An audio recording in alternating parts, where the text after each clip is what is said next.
Boa noite, pessoal. Tudo bem com vocês? Vamos iniciar nossa programação, certo? Tivemos um recesso aí, né? Deu para descansar. Agora vamos para a luta, né? Vamos fechar esse semestre agora, com a prova bimestral, semana que vem. E aí, a partir de agosto, iniciaremos uma nova etapa, a etapa do nono ano, ciclo 4, etapa final do ensino fundamental, certo? EJA, no caso, Educação de Jovens e Adultos. Vamos lá, aguardem aí que eu vou agora compartilhar a tela, certo? Inicialmente, eu vou dar uma aula sobre colônia de exploração aqui da América Latina, que é o nosso assunto, e, na sequência, vou rever a atividade com vocês aí que eu passei da aula passada para a gente fechar a aula de hoje, ok? Vamos lá. Porque aí a gente já vai no processo de revisão, certo? Aí a última aula, aí eu já entro na revisão completa, de fato, para a gente rever, para na próxima semana fazer a nossa prova. Ok? Vamos lá.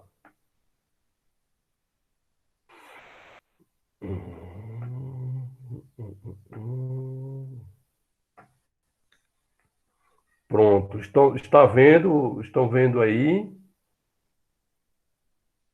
Estão vendo, né? Sim, professor. Isso, ótimo. Vamos lá.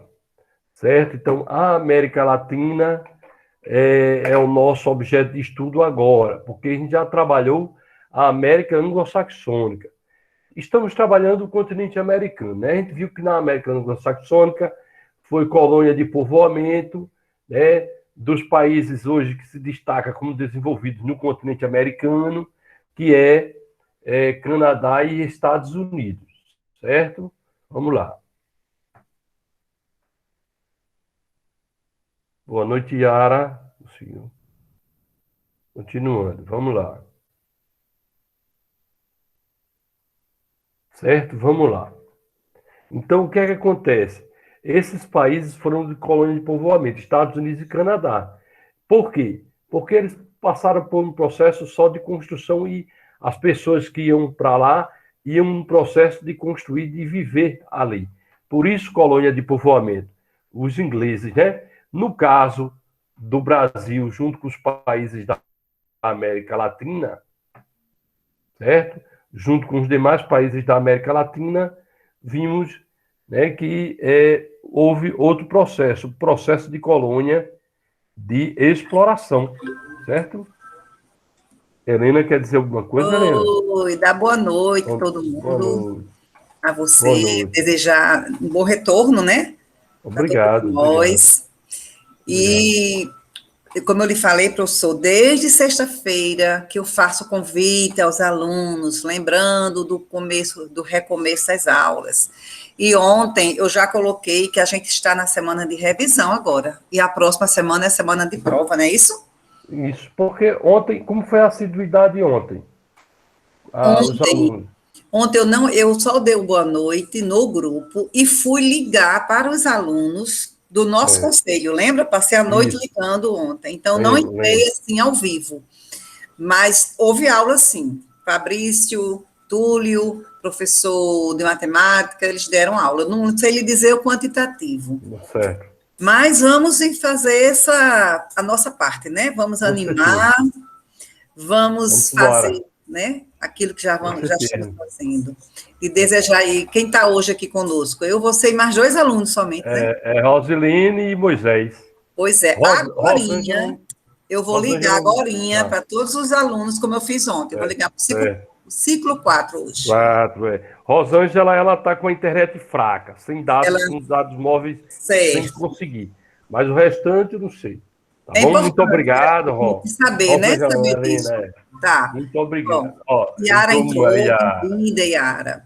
Então, agora eu vou começar a ligar para o ciclo 4 para falar sobre o que nós conversamos no conselho, para ninguém perder o ano, não é isso, professor? Com certeza. Porque a gente tem que estar aqui Exatamente. frequente. Os Então, professores estão aqui com garra e quer que o aluno Com Benção. certeza. Estou vendo aí o mapa mundi aí. Boa aula e bom retorno para todo mundo, viu? Estou saindo. Obrigado, minhas Tchau, professoras. tchau. Tudo de bom, minhas professoras. Você Valeu. também, tudo de bom. Tchau, tchau. Vamos continuar, pessoal. Vamos lá. Yara, boa noite, viu, Yara? Tudo bem? Yara, tudo bem, Yara?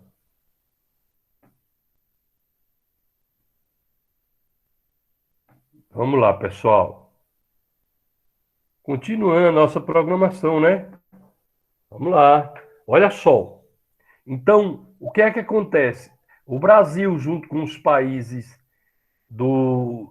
da América Latina, foi colônia de exploração, né? Então, vamos ver que tipo de colonização é essa, né? Ó, embora existam contrastes entre as populações dos países da América Latina, na maior parte deles podemos verificar a influência de culturas europeias, indígenas e em determinados países africanos, certo? Quando os colonizadores europeus chegaram à América Latina no final do século XV, encontraram centenas de povos indígenas, com características culturais, sociais e econômicas bem distintas entre si. Parte desses povos era nômade e sobrevivia da coleta e da caça proveniente do meio natural. Então, parte desses povos era nômade. O que é isso? Caçava ali, quando tinha caça, né, e tal, aí não tem mais, ia para outro lugar já, para sobreviver, né? Nômade é isso, fica mudando de lugar, né? Então é isso aí. Então, esses povos indígenas, também chamados de ameríndios, eram eles que estavam aqui quando os europeus vieram nos colonizar, certo? Parte desses povos, como eu disse, era nômade. Agora, quem foram os europeus que vieram nos colonizar? América Latina. A maior parte dos países foram colonizados pelos europeus espanhóis, os espanhóis, certo? Esses espanhóis que foram eles que os primeiros que chegaram aqui na América Latina, através do Cristóvão Colombo, certo? Em 1492, certo? Só que, veja só, a colonização da América Latina foi marcada pelo enriquecimento das metrópoles e pela destruição da estrutura social, cultural, política e econômica de várias sociedades indígenas americanas. Né? Muitos desses indígenas foram dizimados pelo processo colonial explorativo dos europeus. Foi por isso que foi colônia de exploração, porque vieram aqui só retirar as riquezas e enviar para a metrópole, certo? Que era a sede países como Portugal, Espanha, né? E também ingleses, holandeses, franceses, certo? Em maior parte os espanhóis. E o Brasil, como um país com dimensão continental, se destaca os portugueses, porque foram eles que colonizaram o Brasil, certo?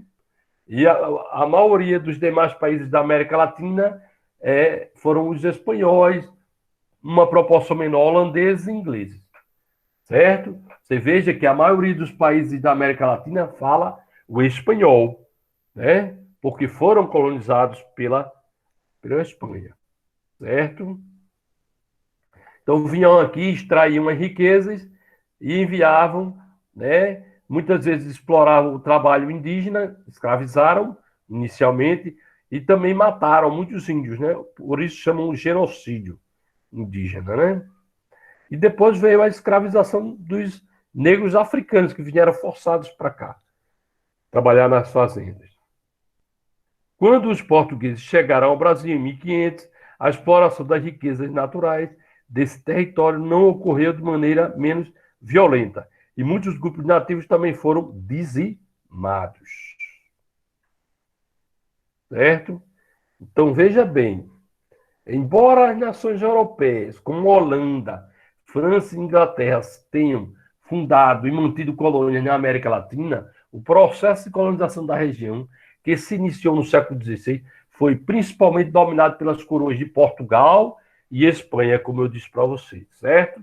A América Espanhola, como foi chamada, a porção da América colonizada pela Espanha, possuía maior extensão do que a América Portuguesa, tá vendo?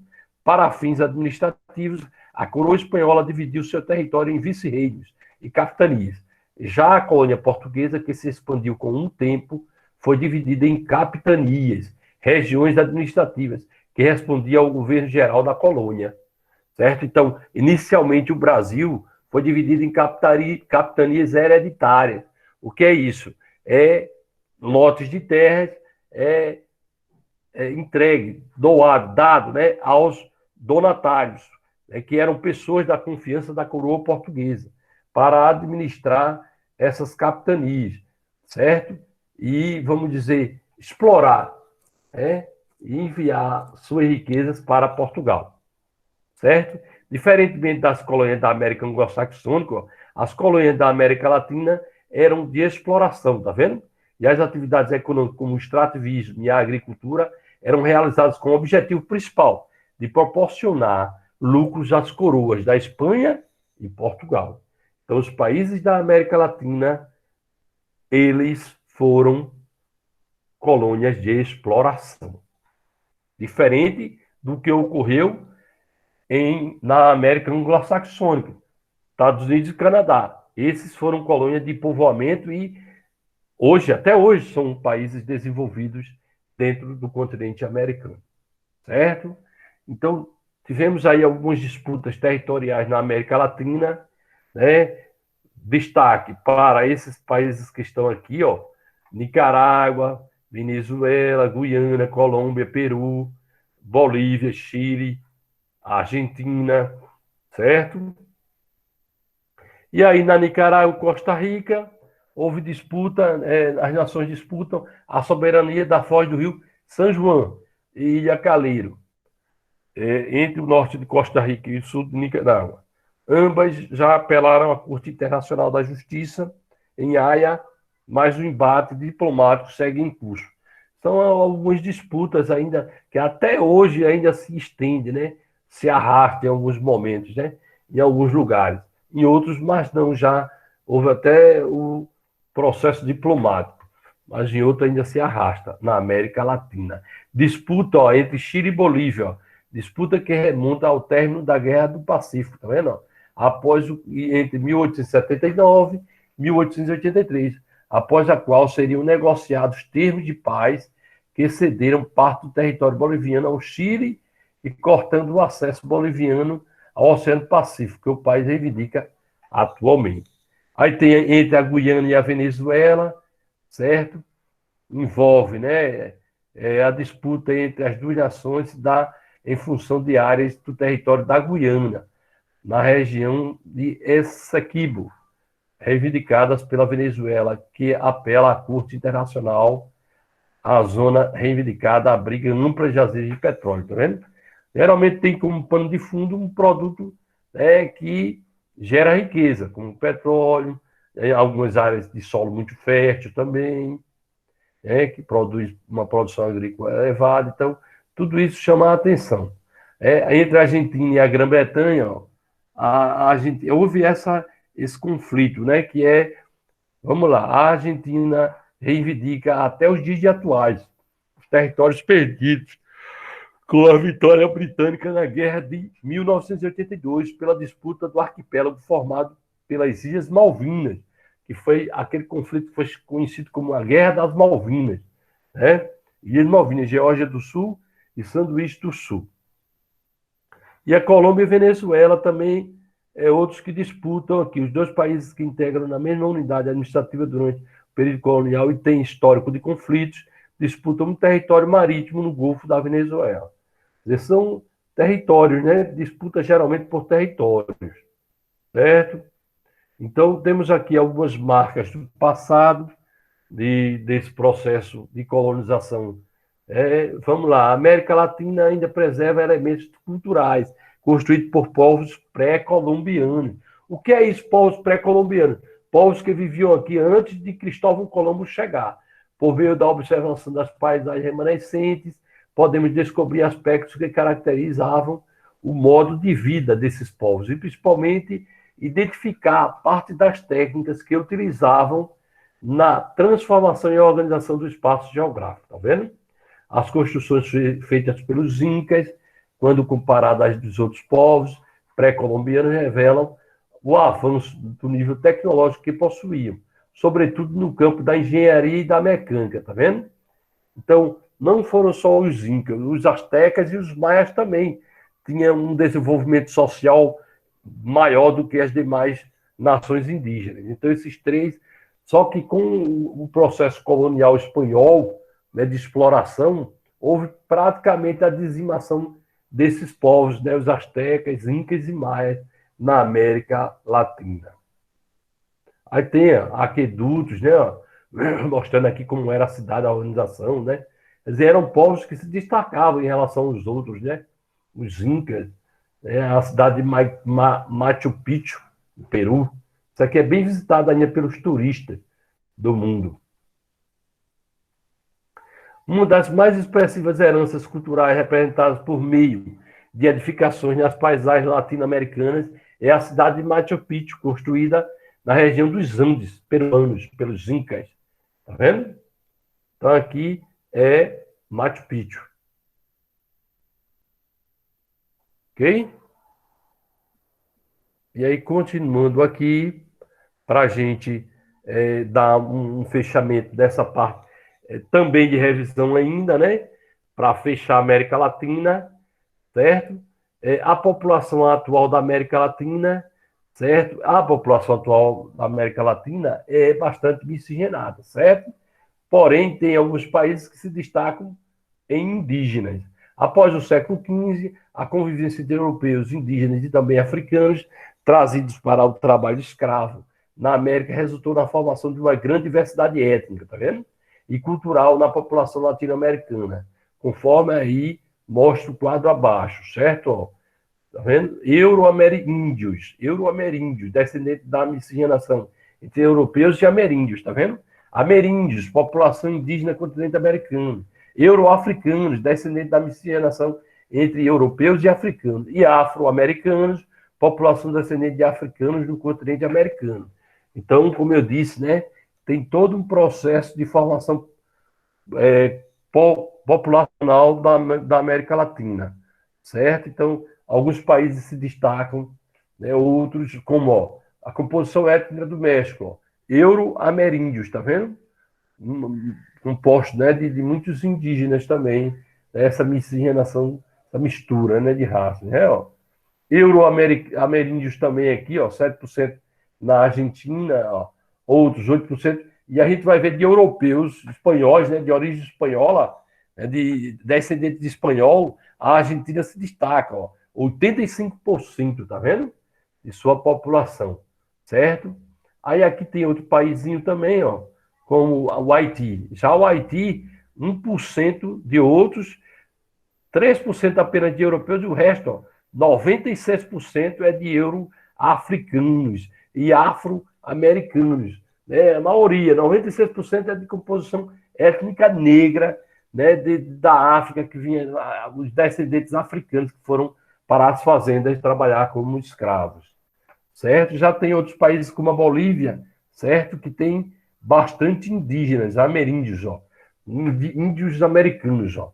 55%, povos que já viviam aqui, né, raízes. E aí a população, a distribuição ela é irregular, certo?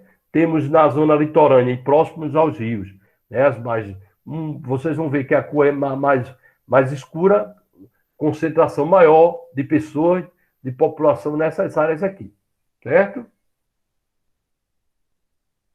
Isso na América Latina, certo? Vamos lá. Descendo mais um pouco aqui, certo? Vou mostrar essa pirâmide etária aqui, ó. Pirâmide etária, geralmente de países da América Latina, ela tem base larga, o corpo vai se estreitando, né? Até que nos últimos anos tem diminuído, né? A população adulta, a idosa está crescendo mais um pouco, né? Mas a gente sabe que a quantidade de jovens é maior, geralmente nessas pirâmides etárias de países da América Latina, certo? Mas aí vocês estão vendo aí, certo? A base, Aí, à medida que vai subindo, a idade vai avançando. Veja que dá uma estreitada, depois enlarguece um pouquinho aqui em cima, né? A quantidade de idosos aumentou um pouco ultimamente, por conta do investimento em saúde, né? Em melhor qualidade de vida e tal. Mesmo assim, vimos que ainda a mortalidade é alta nos países subdesenvolvidos da América Latina. O Brasil, certo? Aqui, ó, a estrutura etária do Brasil, certo? Ó, mulheres sempre à direita, homens à esquerda. Você vai ver que do 2018 já apresenta uma diferença. O Brasil já tem uma quantidade no corpo, ó, mostra uma quantidade maior de adultos e uma quantidade para o ápice, o fim da pirâmide, é a quantidade de idosos bem elevada. Ou seja, a quantidade de pessoas que está sendo menor, devido à mulher estar trabalhando no mercado de trabalho, os investimentos também em formação, certo? E a melhor qualidade de vida da população está vivendo melhor por conta dos investimentos sanitários, investimentos em hospitais, investimento na higiene também. Então, tudo isso fez com que houvesse um aumento na expectativa de vida no Brasil, certo? E no Chile também tem quase esse mesmo processo, só que o Chile ainda é menor, tá vendo? A população, a natalidade é menor, o corpo mostra bastante adultos a idosos, tá vendo? Então, isso aí são as pirâmides, exemplos de pirâmides etárias atuais da América Latina, ok? Pronto, pessoal. Vou agora só fechar para fechar um pouco, fechar mais aqui, ó. A América Latina tem, na sua maioria, tem se destacado no processo industrial. Não, desculpa, na sua maioria não, desculpa. Voltando, os países que se destacam na sua maior parte na América Latina, na indústria, é México, Brasil e Argentina. Esses se destacam. Esses países se tornaram urbanizados devido à indústria, o processo de industrialização, certo? E alguns outros países, na maioria, mais da metade dos países, tem geralmente investimento menor em indústria, certo? Então é isso aí. O processo de urbanização está intenso, principalmente México, Brasil e Argentina. O Brasil hoje tem 80% da população vivendo na cidade, ou seja, que migrou, que houve o êxodo rural, a saída do homem do campo para a cidade, né, fazendo com que houvesse um inchaço urbano. Certo? Então, o país hoje é considerado urbano, por conta de que tem mais de 80% da população vivendo nas cidades. E esse fenômeno não é diferente, né, em alguns outros países da América Latina, certo? E problemas urbanos existem, são muitos. É isso, ó, violência, né, a poluição do ar, a falta de emprego, não é isso? Então, tudo isso faz com que haja esses problemas, certo? A própria condição de muita gente morando ali, né? As pessoas sem condições de viver em lugares melhores, vão viver nos morros, nas favelas, né? Vamos dizer, moradias subnormais, tidas como subnormais, né? Então aí você tem vários problemas, né, nos grandes centros urbanos. Pronto, com isso concluímos essa parte, certo? Alguma dúvida, pessoal? Interromper aqui.